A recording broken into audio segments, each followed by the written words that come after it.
ओम नमो भगवते वासुदेवाय. अथ पंचचत्वारी संध्याय. श्रीकृष्ण बलरामांचे उपनयन आणि गुरुकुल प्रवेश. श्रीशुक म्हणतात, श्रीकृष्णांच्या लक्षात आले की माता पित्यांना माझ्या भगवत भावाचे ज्ञान आले आहे. त्यामुळे यांना पुत्रस्नेहाचे सुख मिळणार नाही, असा विचार करून त्यांनी लोकांना मोहित करणारी आपली योगमाया त्यांच्यावर पसरली. यादवश्रेष्ठ श्रीकृष्ण थोरल्या बंधूंसह आई वडिलांकडे गेले आणि आदरपूर्वक विनम्रपणे आई बाबा असे हाक मारून त्यांना आनंदित करीत म्हणू लागले, बाबा आई, आम्ही आपले पुत्र असून आणि आमच्यासाठी आपण नेहमी उत्कंठित असून सुद्धा आपण आमच्या बाल्य, पौगंड आणि किशोर या अवस्थांचे सुख आमच्याकडून मिळवू शकला नाही. आम्हाला सुद्धा दुर्दैवाने आपल्याजवळ राहण्याचे सौभाग्य प्राप्त झाले नाही. त्यामुळे आई वडिलांच्या घरी असणाऱ्या मुलांना लाड करून घेण्याचे जे सुख मिळते ते आम्हाला मिळू शकले नाही. माता पिताच या शरीराला जन्म देऊन त्याचे लालन पालन करतात, तेव्हा कुठे ते शरीर पुरुषार्थ प्राप्तीचे साधन बनते. म्हणून एखाद्याने 100 वर्ष जिवंत राहून जरी माता पित्यांची सेवा केली तरी तो त्यांच्या ऋणातून मुक्त होऊ शकत नाही. सामर्थ्य असूनही जो पुत्र आपल्या आई वडिलांची शरीराने आणि धनाने सेवा करीत नाही, त्याला मेल्यानंतर यमदूत त्याच्याच शरीराचे मांस खाऊ घालतात. सामर्थ्य असूनही जो मनुष्य आपले म्हातारे पिता, माता, पतिव्रता पत्नी, लहान मुले, गुरु, ब्राह्मण आणि शरणागत यांचे पालन पोषण करीत नाहीत, तो जिवंत असूनही मेल्यासारखाच होय. आपली सेवा न करण्यामुळे आमचे इतके दिवस वाया गेले, कारण नेहमी कंसाच्या भीतीने आम्ही आपली सेवा करण्यास असमर्थ होतो. आई बाबा, आपण दोघांनी तुमची सेवा न करणाऱ्या आम्हाला क्षमा करावी. दुष्ट कंसाने आपल्याला अतिशय कष्ट दिले, परंतु आम्ही परतंत्र असल्यामुळे आपली काही सेवा करू शकलो नाही. श्रीशुक म्हणतात, मायेने मनुष्य बनलेल्या विश्वात्मा श्रीहरींची ही वाणी ऐकून मोहित होऊन देवकी वसुदेवांनी त्यांना उचलून आपल्या मांडीवर घेतले आणि छातीशी कवटाळून परमानंद प्राप्त करून घेतला. राजन, स्नेहपाशाने बांधले जाऊन ते पूर्णतः मोहित झाले आणि अश्रुधारांनी त्यांना भिजवू लागले. अश्रूंनी कंठ दाटून आल्यामुळे ते काहीही बोलू शकले नाहीत. अशा प्रकारे भगवान देवकीनंदनांनी आई वडिलांचे सांत्वन करून आपले मातामह उग्रसेन यांना यादवांचा राजा केले आणि त्यांना म्हटले, महाराज, आम्ही आपली प्रजा आहोत, आपण आम्हाला आज्ञा करावी. ययातीचा शाप असल्यामुळे यदुवंशी राजसिंहासनावर बसू शकत नाहीत. आपण यदुवंशी असूनही माझ्या आज्ञेमुळे आपल्याला काही दोष लागणार नाही. मी सेवक होऊन आपली सेवा करीत आहे हे पाहून देवता सुद्धा मस्तक लवून आपल्याला नजराने देतील, मग अन्य राजांबद्दल काय सांगावे. जे कंसाच्या भीतीने व्याकुळ होऊन देशोधडीला लागले होते, ते यदू, वृष्णी, अंधक, मधु, दाशार्य, कुकर इत्यादी वंशात जन्मलेल्या आपल्या नातेवाईकांचा शोध घेऊन श्रीकृष्णांनी त्यांना तेथून परत बोलविले. घरापासून दूर परक्या जागी राहावे लागल्याने त्यांना अतिशय दुःख भोगावे लागले होते.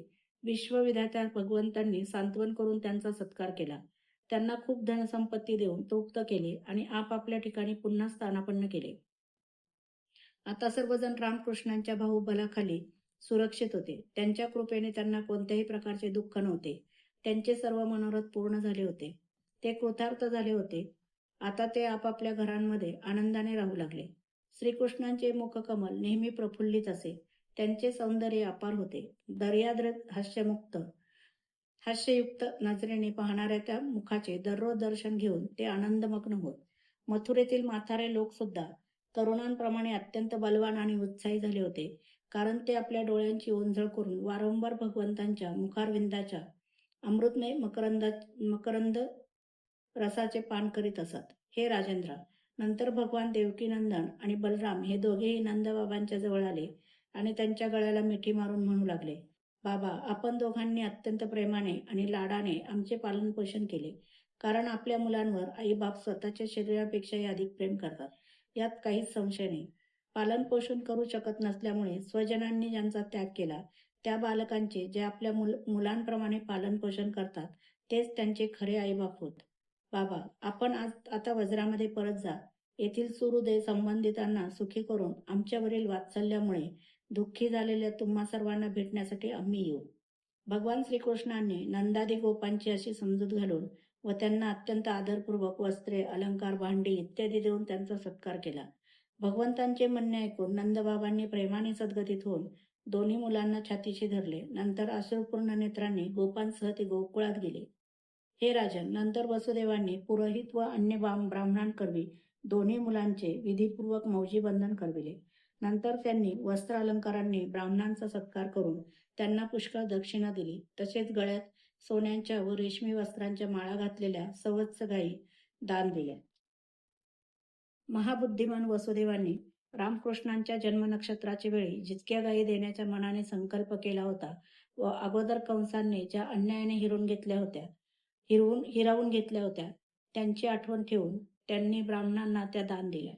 अशा प्रकारे यदुवंशांचे पुरोहित गर्गाचार्य यांच्याकरवी यज्ञोपवीत संस्कार झाल्यावर रामकृष्ण द्विज झाले. आता त्यांना ब्रह्मचर्य व्रताचा स्वीकार करून त्याचे उत्तम पालन केले. हे जगाचे स्वामी होते, सर्वज्ञ होते, सर्व विद्यांची उत्पत्ती त्यांच्यापासून झाली आहे. त्यांचे निर्मल ज्ञान स्वतः सिद्ध होते, तरी सुद्धा मनुष्यासारख्या वागण्यामुळे त्यांनी ते लपवून ठेवले होते. आता ते दोघे जण गुरुकुलात निवास करण्याच्या इच्छेने अवंतीपुरात राहणाऱ्या काश्य गोत्राच्या सांदीपनी मुनींच्याकडे गेले. ते दोघे संयमशील भाऊ विधीपूर्वक गुरुजींच्या जवळ राहून गुरूंची सेवा उत्तम करू लागले.